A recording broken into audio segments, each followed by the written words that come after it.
अगर आप भी चाहते हैं कि एसएस फिल्म्स मोतिहारी के ऑडियो वीडियो सबसे पहले आप तक पहुंचे, तो इस चैनल को सब्सक्राइब करें और साथ ही बेल आइकन को दबाना ना भूलें।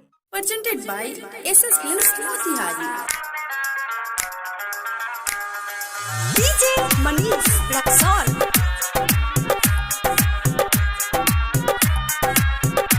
Music by Saurabh Aishwarya. जिनगी भर साइड वाला गीत हम गाए, जिनगी भर साइड वाला गीत हम गाए,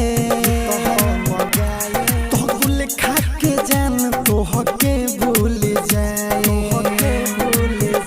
तोहरा गइला के बाद तोरा सखी के पटाए, तोहरा गइला के बाद तोरा सखी के पटाए, सखी के पटाए, तो भूल खा के जान तो हके भूल जाए, तो हके भूल जाए। कि साइड वाला के तो जिंदगी भर हम गाए, भर हम गाए, तो भूल खा के जान तो हके भूल जाए। DJ मनीष रक्सौल।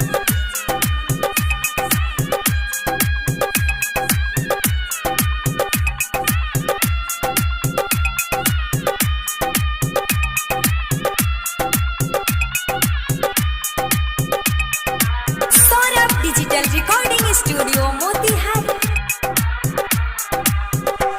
दीवाना के दिल पर चला के कटारी, खुश रही हो जान तू जाके ससुरारी, दीवाना के दिल पर चला के कटारी, खुश रही हो जान तू जाके ससुरारी। याद में न तोहरा बलोरवा बहाए, याद में न तोहरा बलोरवा बहाए, भूल खा के जान तो हके भूल जाए। जिंदगी भर साइड वाला गीत हम गाए,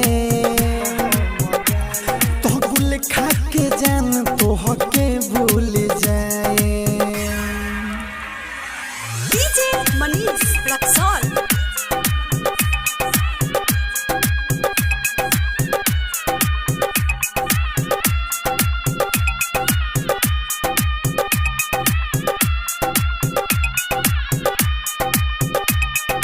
Saurabh digital recording studio Motihari.